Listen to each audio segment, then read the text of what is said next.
Welcome to episode 6 of WooWoo for the Skeptic. I am your host, Kim Polinder. This week's episode focuses on something called Human Design.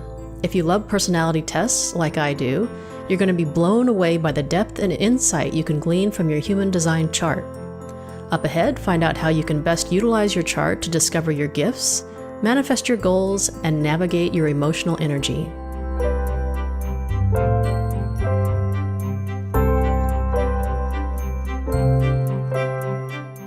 I first learned about human design a year ago and have been obsessed with it ever since. I've always loved looking at different personality indicators such as Myers-Briggs, Enneagram, astrology, etc. But when it comes to personality tests, human design is not for the faint of heart. While it highlights your gifts and strengths, it also brings to light your challenges and patterns that may represent struggles in your life. What I believe sets human design apart from the others is that it helps you learn how to make decisions for yourself based on these hard-coded strengths and weaknesses. It goes into very specific details, also known as gates, which invariably hold true for who you are and how you can best use these traits to navigate through life. You know, in counseling, I always know I'm getting to the root level when clients start getting triggered or agitated, which then leads to a huge breakthrough. So when you're looking at quote-unquote negative things in your chart, human design can potentially be upsetting for you if you're not yet ready to confront shadow aspects of yourself. And it's not that these challenges need to be seen as shadows per se. It's just a way for you to understand yourself as a whole and then be able to make decisions that are in line with your design. Before you listen to the interview, I highly recommend you go to our website, woowoofortheskeptic.com, and use the link to find out your human design chart, which is also known as your Rave chart. When you see your chart, it might look confusing, but don't get bogged down in trying to understand all of the numbers at the bottom. All you need to focus on for now are the things at the top of the chart. In this interview, I will be speaking with human design specialist Barbara Ditlow. Barbara will talk about things such as your type, which is generator or projector, etc., but she will mostly focus on something called your inner authority, which will be labeled as such on your chart. Now, if your inner authority is emotional solar plexus, this means you are defined emotionally.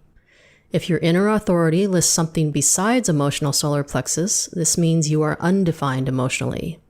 This will be an important distinction for you to determine now if you are defined emotionally or not in order to get the most out of this interview. So go ahead and pause the episode, look up your chart, and when you're ready, find out what it all means.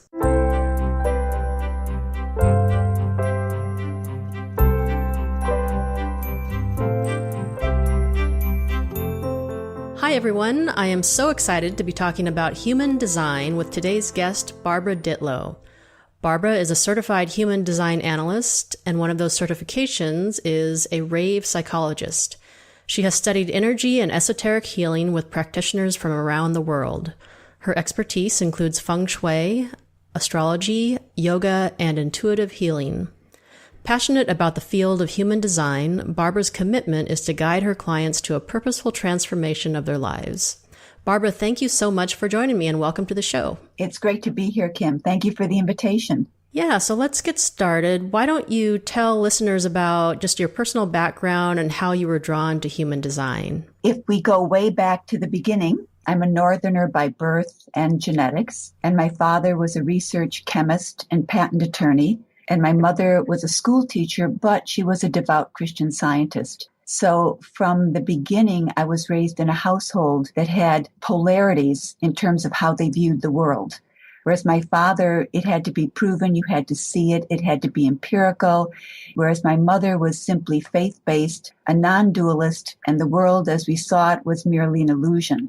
Now, as a child, that can be very confusing because you go to the parents for a united front or perhaps a coherent viewpoint of the world. So as a result, that confusion, in a way, was the seed that eventually led me to human design.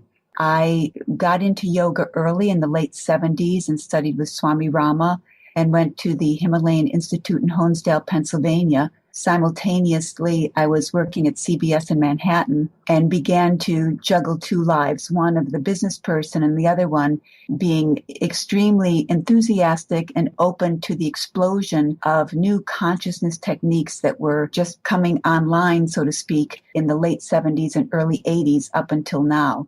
So I had studied yoga and got very much into Ayurvedics and the philosophy behind yoga.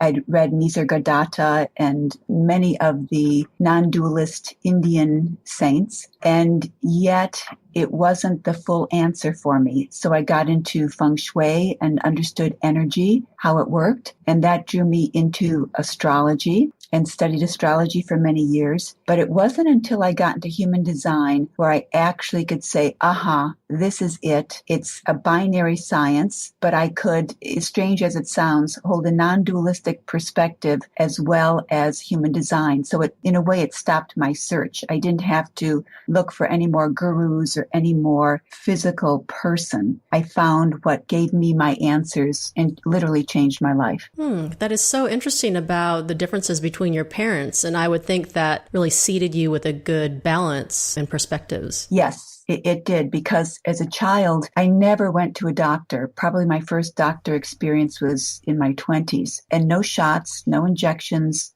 So as a result, I found that whenever I was sick or had an injury, I had to immediately go to the prayer or the mental realm. And I began to understand how my physical body could be affected by my thoughts. And that was a training from the time I was 3. You know, Yes. it was dyed into my fabric. Now, there are detriments to that, but overall, I would say it was very positive. Yeah.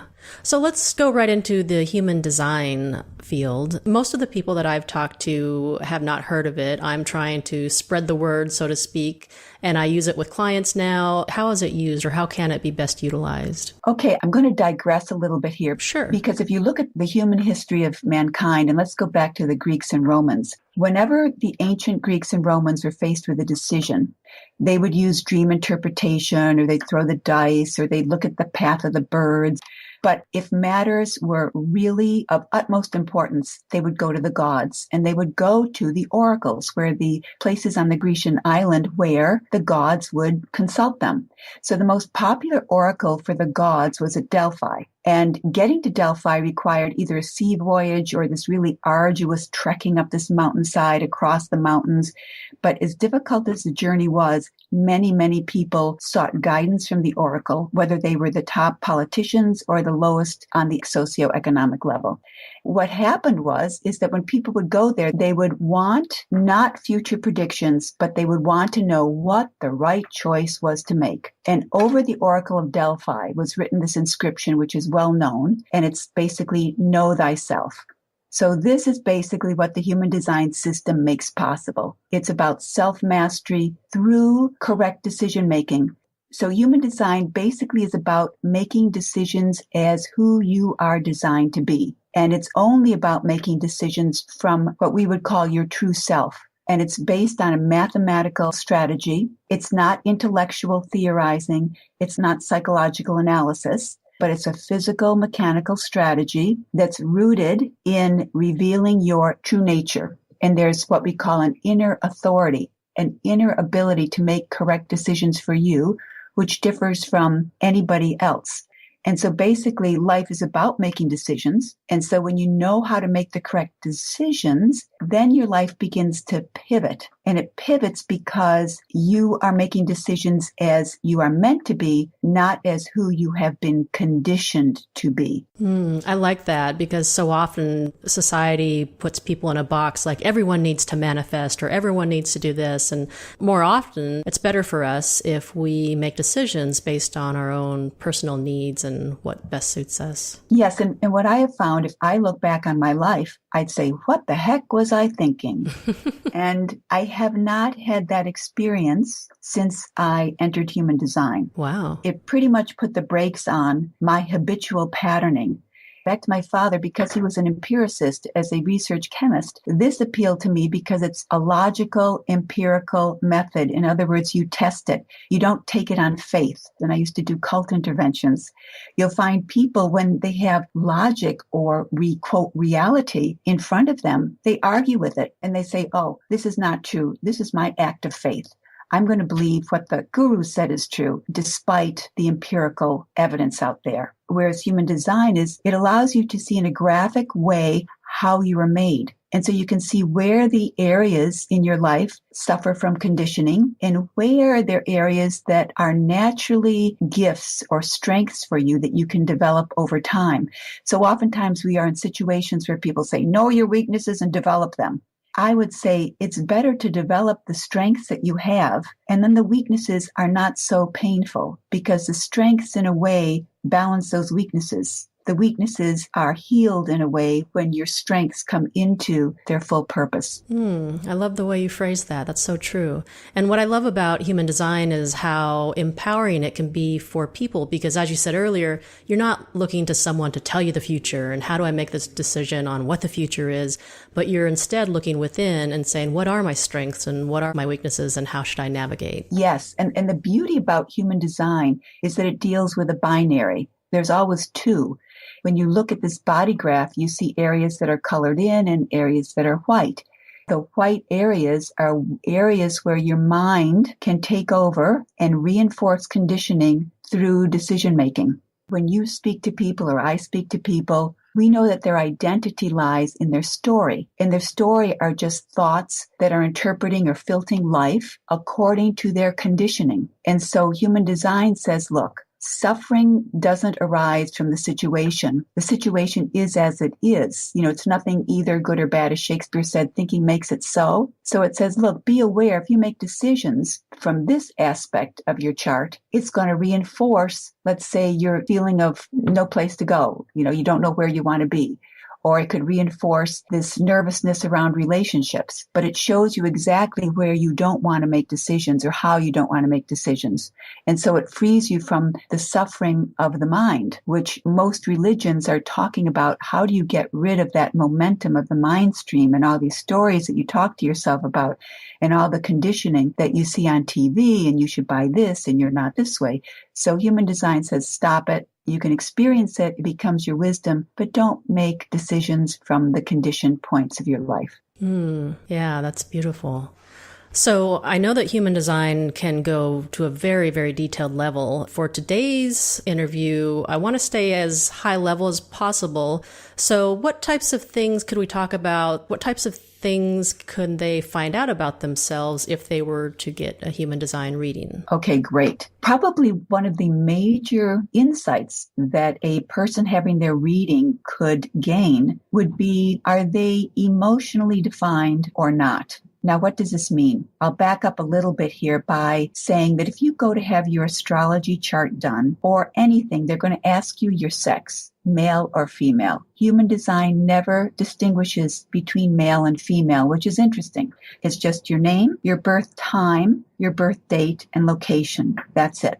Someone that has this graphic definition in their chart, it means that they're, you could say, surfing a wave. The clarity is never, ever going to be 100%. So in making decisions, the biggest consideration they have to take in making the decision is, have I waited for clarity? Have I given myself time to sample all the nuances over a period of time to determine if this is the correct decision? Now, on the other hand, someone who is not emotionally defined has other ways of making a decision, but they don't have to have that length of time in order to gain a certain clarity. So that would be a major discovery for people to understand, are they emotional or not? Oftentimes, people say, I'm bipolar. I say, you may be on the wave. There are three different kinds of emotional waves. There's what we call a crash wave, where the person, in order to get clarity, they experience life and they're not quite sure, do they want to go to the movie Friday or not? And they may say, yes, I'm going. Well, when Friday rolls around, they say, there's no way I'm going to go to the movie. And then people think they're flaky because they've changed their mind. But what's happened is over the time, nuances have come and clarity has come to the fore where they say, I can't do this. So certain people need to have a growing intensity on something or some situation to get clarity.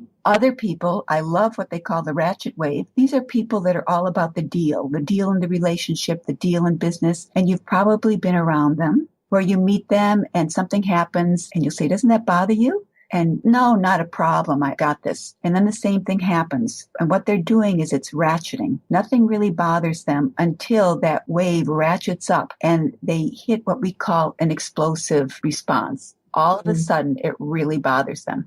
And whenever I do a chart with people on the ratchet wave, I always take a deep breath and I ask them, number one, are they in a relationship? And then are they in a business relationship or a personal relationship? And then we spend most of the time just discussing the fallout or the damage that can come from being on that particular wave. And the reason being is they don't realize the impact this emotionality has on other people. And then they're the artists or the individuals where they're fine and all of a sudden they drop into this melancholic state. They feel just so depressed or they feel great. All of a sudden they're spiking. To someone who's trained in psychology, they could view anyone who is on the wave as having tendencies of being bipolar. And yet it's their way of coming to clarity and making a decision. Now, on the converse side, people that are not defined emotionally and they're around people on the wave, it can be a very difficult ride because you can feel it. It's not easy because you amplify the wave. For example, my son has the wave, and so I will step into his presence and I'll say, oh, you're kind of down today, aren't you? And he'll say, yep. And I'll say, okay, I'll get back to you when you feel better. So what happens is people in relationships where you have a person who's defined emotionally and one who isn't, it can be very difficult because the person who's emotionally defined, confrontation, putting things out there in the moment is very easy for them. But what happens is it carries an energy and then the person who's receiving it feels like they're being attacked. Now what's interesting, I just looked at your chart, Kim, and you have the crash wave. So what this means is just you, when you make a decision, you're probably gathering a lot of information, taking a lot of stimulation in, and eventually there's an intensity, a clarity that you get. Would you say that that's accurate? Oh, yeah, that's very true. Yes, you build up that momentum. And then once that momentum is in place, all of a sudden there's this insight and you say, yes, I've got it. Now what happens is though someone who's not on the wave comes into your presence and they may not actually tell you how they feel because people not on the wave, when someone says no to them or rejects them or has a intensity about them, they tiptoe around. It feels like eggshells for these people. So they become the mediators. They may not necessarily be truthful with you. They may just give you a half truth because they're all about managing the fallout from the emotional wave. Let's say in real estate, we have some clients that need to be impacted. I will have several people on my team that I know are emotionally defined. I will have them deliver the message because number one, they're very good at confronting and putting things on the table. They're also very sexy. There's a beauty about the emotional wave. There's just this deliciousness about it, which you don't really have where if you're not defined emotionally, people that don't have the wave, they're considered chill. So each one is perfect in the way they are. And so when I look at a chart, it's are they emotionally defined or not emotionally defined? If that's all a person knows, it can change their life. And for people who are riding these waves, what advice would you have for them? How can they better navigate knowing this? The key is you have to embrace uncertainty and trust the process of clarity. So if you're feeling overly nervous in any situation, it's best to just step back and wait before making a decision or jumping into action. People on the wave are never going to feel 100% clear. Why? Because it's always moving. It's always changing. They say when you feel 70 to 75% clear about something, that usually suggests action would be appropriate. So the key thing is some people try to suppress their wave. They're saying, no, I got to feel good. I got to feel really up to date. I got to go out and win this contract. And you're saying, but I feel down. So the key thing is you've got to accept where you are on the wave because people will feel it. You can't fake it. That's something very important that certain people, they have this, what we call a social strength in their chart. And I always say, look, if you don't feel good, don't go out and meet people because they're going to pick it up. But if you feel great, you're going to be the star of the party. And so they learn to embrace their emotions. So there's emotional acceptance where it says, okay, this is who I am. I'm designed to feel the full spectrum of my emotions. So bring it on, baby. But the biggest thing is to wait till you get that clarity, because choices made in the moment can lead you to frustration, to bitterness, to anger, to disappointment. If you make the correct decisions, what happens is you'll be more open to the experience in a positive way. And this also shapes the outcome in your favor. So someone who's emotionally defined, they want to slow down with their decision-making process. When a person waits for emotional clarity, they're going to experience greater insight into the situation. And then others will say, come on, I want you. Let me raise your salary. Let me give you a better deal. So in other words, you just have to let go of the fear of rejection and open up to the timing of your emotional clarity. And this is another thing too, is that when you're on the emotional wave, it may say, nope, I'm not going to go to Hawaii this year. And then next year comes and you'll say, yes, I'm going to Hawaii this year. And what that means is that every decision has a timing involved in it. So it doesn't mean that you're never going to do it. It just means that at this point in time, it's not the right place, location, or person or answer that you need to do. If we say premature yes to something, all the other nuances of the situation may not be in place to bring to us what we are expecting or desiring. So it's making the right decision in the right moment so you can connect to the perfect outcome. Okay. So now for people who are not emotionally defined, how would they make their decisions? What would they base them on? Depending on how they are imprinted, there are four energy types, and we have 4 names for them. One is called the manifester, is someone who informs before taking action. And manifestors sometimes have this instinctive knowing, or they have what we call this willful determination, depending on their imprint. And that's the same thing with projectors or advisors. They're another energy type. And they also can have instinctive knowing or the strong will to just go after it. But basically listening to what they say. So for example, for myself, I am wide open. So when people are on the wave, I can feel it. I have to listen to what I say in the moment. See, making a correct decision is based on body intelligence, the clarity over time with the emotional wave, the instinctive knowing or the willful determination. And each person has a unique strategic way to make a decision, and it's located somewhere in the body. But see, when I don't listen personally to listening to what I say, my mind throws me off track and then begins to recycle patterns from my past. If I say, yes, I need to do this, my mind will come in and say, you don't want to do that. You want to do something else. So I just take a deep breath and say, it's interesting, but I'm going to listen to what I say. And then there's also what we call a reflector or an evaluator. They are wide open. So for their decisions, they have to wait and reflect and discuss literally over a 28-day cycle. Now, I was working with a chief financial officer of a real estate company, and it was fascinating because this was the only thing I told her, and she was a reflector. And she said, oh my God, that's changed my life, because depending on the cycle of the moon would impact her in different ways and bring out different strengths in her.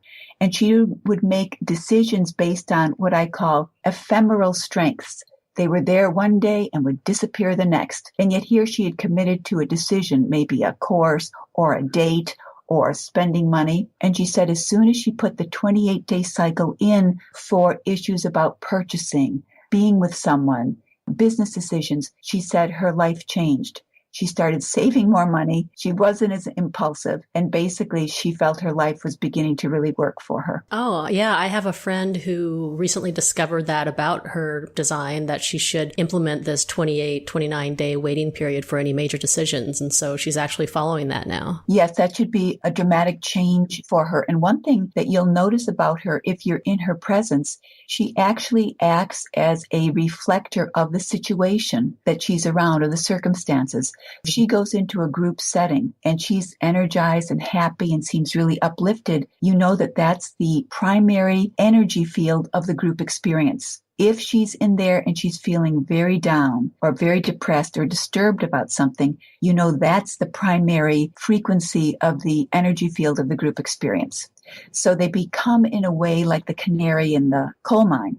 their role in a group is very profound because they pick up so much. They tell you what's really going on behind the facades of the smiles or the frowns. Yeah, and I have a couple of really good friends who are projectors where they have so many open centers, and the biggest challenge for them is navigating through the absorption of other people's energy and also the whole waiting to be asked, the leadership aspect of being a projector. And that is a key point there.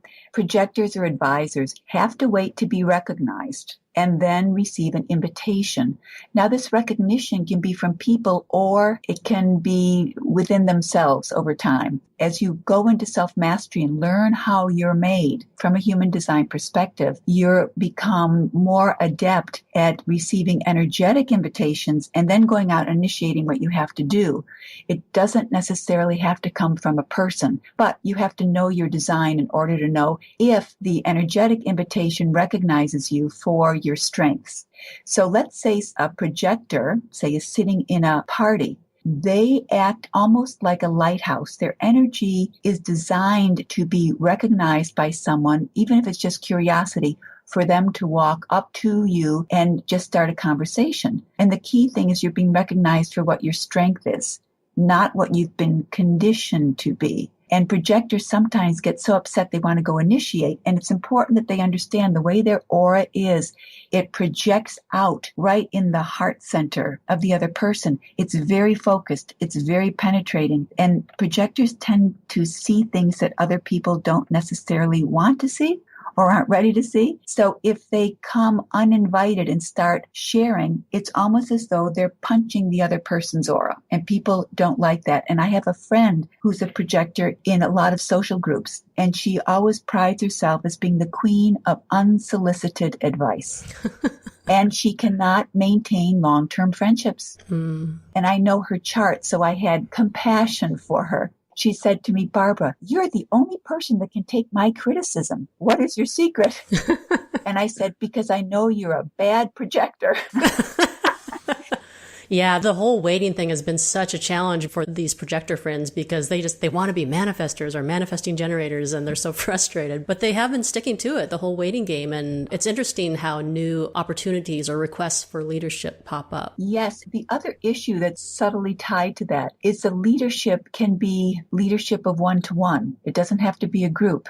Because we're designed, some of us are what we call penta people. We do best with 3 to 5 people in a group, no more. Others are better with 9 or more. And there's a whole business aspect to human design which goes into that. So oftentimes you can be the leader of yourself or the leader helping another person lead himself. But oftentimes a projector does best one-on-one. And that is the work that they have moved into. So that's good to know. Yes, because they're so open that they, in a way, it's better that they're one-on-one because they're open only to one person. So they can begin to sort through, oh, what's this energy? Is this person emotional? Oh, I feel their sacral energy pumping. Or you can feel someone who has a defined ego center, the willpower, because all of a sudden you feel your resolve. When projectors are starting out, I always say it's best to develop your expertise of being one-on-one with different people to see how you're affected so you're not overwhelmed. I'll give you another story about a little projector. He was 5 years old, what they called a mental projector, so wide open. His parents would take him to kindergarten and he would cry. All the kids are playing and the mother would say, come on, there are all these kids here, you can play. He would cry and wouldn't go. And it became a really traumatic daily scene. And I spoke with the mom and I said, look, it's very, very important that you get your son there a half an hour earlier. Get him there so he's there just with a teacher and he's in the room by himself. And then when other children come in, he doesn't feel so overwhelmed and it's as though they're coming to his space. And she did that, and there was never another problem. Yeah, I think that's where human design can be so valuable is with raising your children and just knowing at a very basic level, well, what type are they? For example, I'm a manifesting generator. As an adult, it's been really, I guess, healing to know that my design is such that I need to try things out, and if it feels good, continue. And if it doesn't, don't continue, because as a kid, actually throughout my whole life, I've dropped things and have just been so judgmental about that. But as a manifesting generator, you're really supposed to tune into your gut with your experiences. And being on the wave, you'll have nuances of those experiences. But what's interesting in your chart is you assimilate information better when you're collaborating with someone. You're what we call a split. So your emotions are cut off from that sacral response. Do you ever experience where that response will be so strong you'll want to respond in the moment rather than taking your time? Yeah. Sometimes when you're in a group situation, it's easier for you to wait because you're more aware of the nuances that you're picking up. That's good to know. So for you, partnership can be very good. But then on the other hand, you're what we call an integration being. You are a powerhouse because you have the full, what we call integration channels or strengths. And not only is it ramping you up, you also have the gift of knowing how to behave, in any situation, grounded in developing self-love. But most importantly, you will survive. Your hearing is acute. And if there's danger, you have this sense in your body of knowing what to do, where to act, where to go. You're a born survivor. So for you, what you've been learning over time, if I were doing your chart, I'd say is that the warrior nature in you has to learn how to surrender to the Buddha nature in order that as you respond to the external world, your charismatic power is projected out there appropriately. That is interesting. And I feel that it's only in the last few years that I've really balanced out the warrior and the Buddha. So Yes. And those are good metaphors to use particularly because you're the archetypal one, has so much energy. I love the movie, The Red Shoes. Hans Christian Andersen, The Red Shoes, where she puts on her ballet slippers and she can't stop dancing. She just dances and dances. She can't stop. And it's like a manifesting generator. What? I have to wait? Come on, I'm in motion. Don't stop this train. Yeah, it's interesting. I recently did a chart for a friend's newborn baby, and he is a quad split, and I had never seen that in a chart. So what does that mean, a quad split? Well, they're very rare, and there's only, I would say, 5% of the population, 0.05 of the population are quad splits. And that means it's good for them to circulate around different groups of people so they can experience different aspects of themselves. I have 2 clients that are quads. And it was interesting because this one client said when she was a small child, her mother would say, "Which one of the 4 of you is here?" Her mother knew that there were 4 distinct aspects to her daughter. So they're designed to gather a lot of information about themselves through their relationships. So fluidity is important to them, moving around. It can be difficult if one person completes the 4 different areas where they're split off, because then they're in kind of a lockdown. So you can see that he's programmed with certain strengths that will come forward in 4 different ways. And if he moves in with other people, then some of these strengths can connect. Just like with you, when I said your adrenalized emotions are very separate from the sacral. So you're going to find that sometimes you're going to be impetuous. I don't want to wait because they're 2 different parts of you. Now imagine if there were 4 different parts of you. So with this quad split that you're working with, we know, number 1, that he's a generator. Number 2, we know that the way he makes decisions, he has to wait. He may have 2 centers that deal with the intellect totally separate from the part that's emotional. So he could be, extremely intellectual and maybe logical empiricist, and then totally sabotages that by, emotional outbursts, because different one takes center stage and the other one goes in the background. So for quad split movement, fluidity is very important to just keep moving so they can sample different parts of themselves and the world at large. Yeah, that's so fascinating. On the heels of the split conversation, I also have a friend who is a single definition. And so me being a split definition, I read that it's beneficial for me to just be in the same room with her if I'm learning something. Is that accurate? Yes. And oftentimes if people are writing and they say they have a writer's block, It could be that they just need to go to a coffee house or have a friend come over, and all of a sudden they can assimilate and take the information with great ease. The block oftentimes is just a mechanical challenge in their energy field. Has nothing to do with the block. So merely just not necessarily talking to anyone, but just sitting in that coffee house, they're going to open up those channels. Yes. Now, here's a good example too, Kim. I was working with a mortgage lender and he had a team. And so I was doing what they call a BG5 or business analysis of his team. And he was missing this one particular characteristic that he needed on the team to work. And he had a girlfriend, and I said, let me see her chart. So she had the missing characteristic, or the missing gate, you could say. So I said, when you do team meetings, so you can come to a cohesive and integrated viewpoint of where you want to go, I said, you've got to have her in there in order to have this fluid, cohesive energy field. So she just sits in on the meetings. She knows nothing about the mortgage business, but she sits in there and her energy creates this, you could say, synchronistic melding of the group. And as he said, the business meetings have greatly improved since then. Wow. Mm-hmm. That's so interesting. There's so many nuances, but it's very simple. It's very simple. We're designed similar to a car. It's mechanical.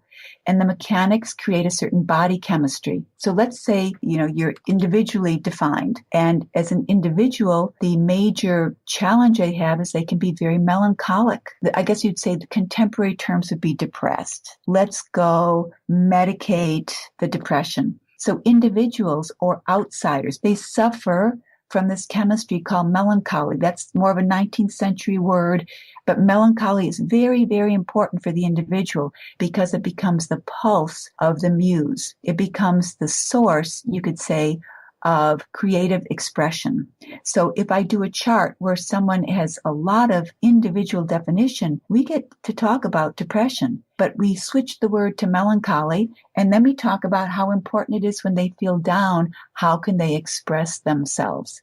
And we go into, the music, art, literature, journaling. And there's some people that are not that way, so they don't suffer in the same way. But once they see their chart, they say, oh, I thought something was wrong with me. And no, it's how you're designed. All of a sudden, your mind is liberated. It's not involved in the mundane of, am I in the flow? Can I pay my bills this week? Where do I need to go to get the best sale item? Whatever.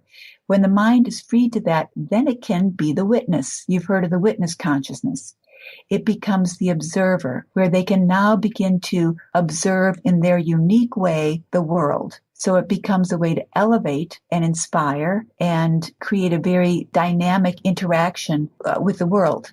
Instead of, a depletion of creativity, they become unique contributors to society. But it's all about not using the mind to make decisions. You can use it to research, identify, quantify, qualify, but not make decisions. Yeah, and that's such a challenge for people, especially like for myself, just coming from a left brain engineering background, getting out of the mind can be challenging. Oh, yes. Now, you, like myself, you're what we call a quad left. So when you're left like that, it's going to be more difficult. But the beauty of your chart is you are very strongly designed for survival, no matter what. That's the good thing. And you're someone who's very good at completing things for people. And that's good. And then you're Jupiter. The law, how to behave in any situation. It's internal code of behavior, which ensures successful interaction despite circumstances.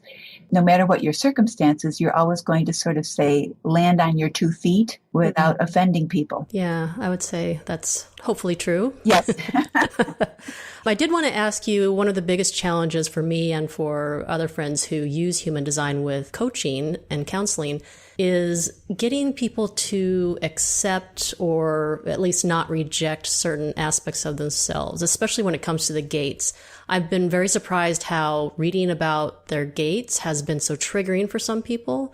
So what's your advice on getting clients to accept these aspects? It's like making soup. You can say, let's put a little salt and pepper, put a little saffron in here. I think I'm going to put a tablespoon of vinegar. And someone says, vinegar? What are you putting vinegar in the soup? And I say, well, because the vinegar is essential to bring out and heighten the particular vegetable we have in it. So when I work with a person's chart, I give the holistic viewpoint. Particularly people don't like their detriments, but it's very important with a whole perspective with what you put in the soup, that by itself, it can look nasty. It can look like, what do you mean that's how I am?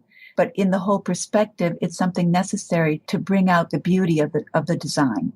So let's say you have the gate of crisis. It's called darkening of the light and continual crisis. So someone can say, I don't have crisis. Other people have crisis. And then I'll look. If they're a wide split, of course, they're designed to see that other people have the crisis, not them. They're not going to see it.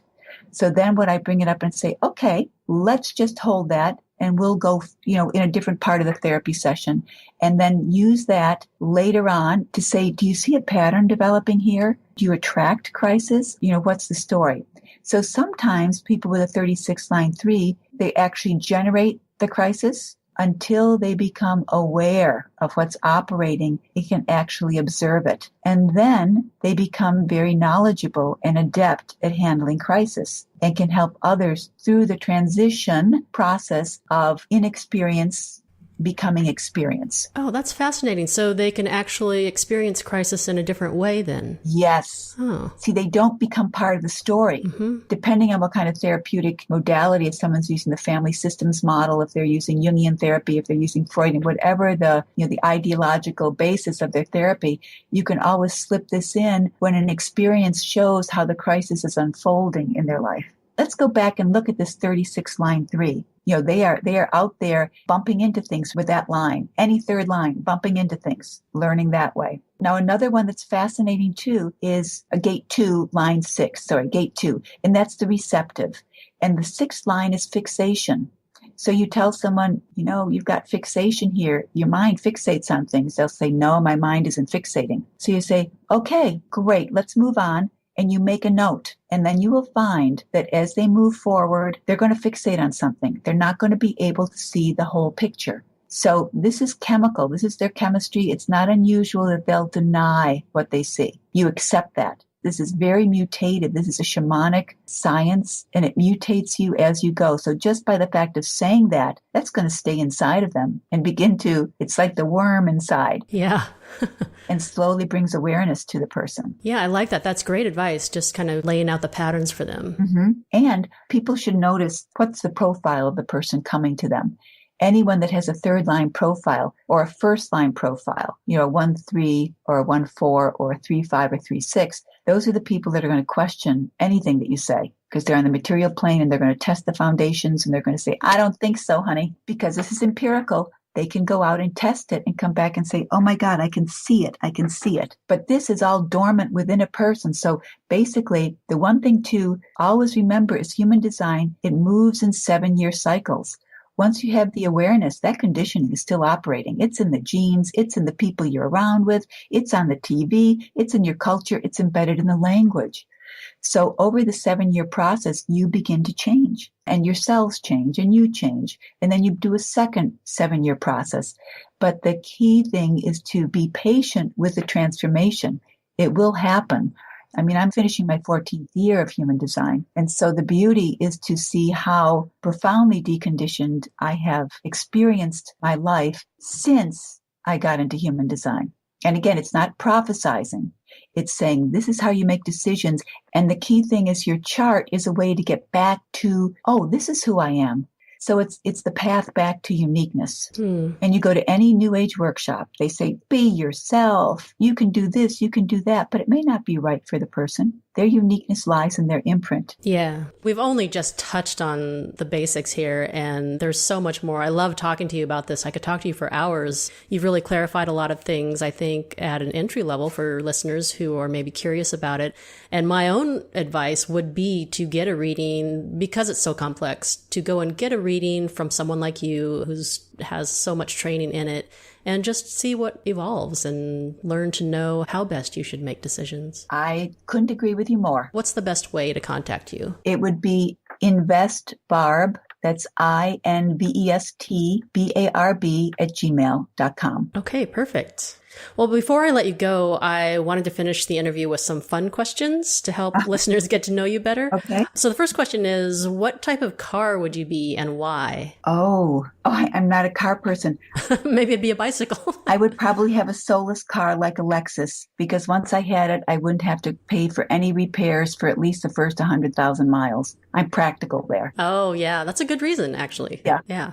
All right. Well, the second question is, what is the worst thing you got in trouble for with your parents? I was a good girl. That was a problem. I really can't think of anything. I never snuck out. I didn't drink. Wow, that's impressive, actually. I missed out on a lot. See, I'm a 2-4. My human design shows that, that I wouldn't get into trouble because I didn't even date. I mean, it was sad. Looking back, do you have regrets about that? Like, do you wish you would have kind of pushed the envelope here and there? Oh, yes. I wish I would have known my design. Then I could have educated myself in a very different way and had a lot more fun. Yeah. A lot more fun. Because I was so easily conditioned, I wanted to be the good girl, and I was from a large family with siblings who were very smart, but they were difficult. So I decided the way I could get attention was to be the good girl, the straight A student, do everything right, because my parents suffered such travail with other kids. Yeah. Well, it's good because every parent needs a good kid in the lot when they're dealing with other challenges. So that's great. And then lastly, what is the number one thing on your bucket list? Oh my gosh. I don't have a bucket list. I would say to be the best human design analyst I possibly could do, because it's always moving, and this information engrosses me like 99% of my time. Yeah. Oh, I know that feeling. So I think that's a great answer. It sounds like you live a very fulfilling life if you have nothing that's really eating at you for your bucket list. On second thought, my bucket list would be to have grandchildren. I wish my son and his wife would still have children. Is that in their design? Can you? Yes, it is in their design. So I'm just impatient. Let's put it that way. Okay. You just need to be patient. Okay. All right, Barbara. Well, thank you so much. I just loved this session, and I hope listeners do contact you to get a reading and, get the word out about human design. Okay, Kim, thank you so much. It's been my pleasure.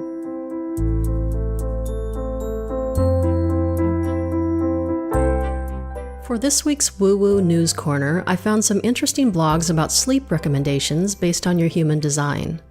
The theory is that, while sleeping, humans receive programming while we sleep to help prepare us for the next day. But if we sleep in somebody else's aura, this program will be interfered with. Projectors, manifestors, and reflectors are the most susceptible.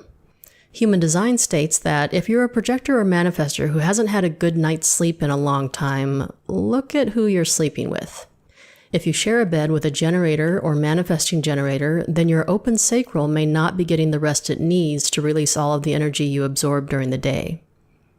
I also found it interesting that your bedtime should vary based on your type. Projectors, manifestors, and reflectors all need to go to bed before they're tired. Doing so allows you to release all of the sacral energy that you took in that day. So it's recommended that you watch a movie, read, or listen to music while lying in bed. Generators and manifesting generators, on the other hand, need to be up and about until they wear out their sacral. Generators just literally need to run around until they're worn out. And manifesting generators need to at least go to bed with something to work on in order to drain out the last of their energy. Physical exercise greatly helps both of these generator types to wear out their sacral. In general, human design theory recommends that everyone sleep alone. However, that's not very realistic, especially when it comes to pets. Personally, I'm willing to intermingle my energy with the cranky aura of my blind three-legged chihuahua, and I wouldn't have it any other way.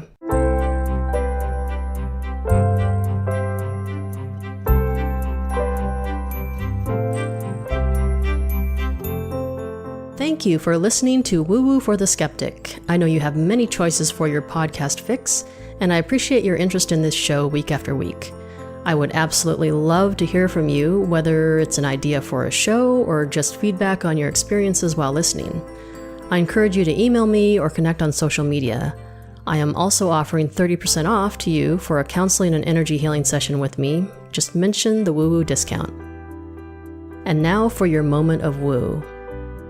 This quote comes from Ra Uru Hu, the founder of Human Design, who passed away in 2011. You are here to have your own trip, your own movie, your own wonder, but you can only get that through the experiment of being you. You are the only example of you. As long as you're trying to be like something else, that example is lost, and the totality suffers for its loss. Have a great week, everyone.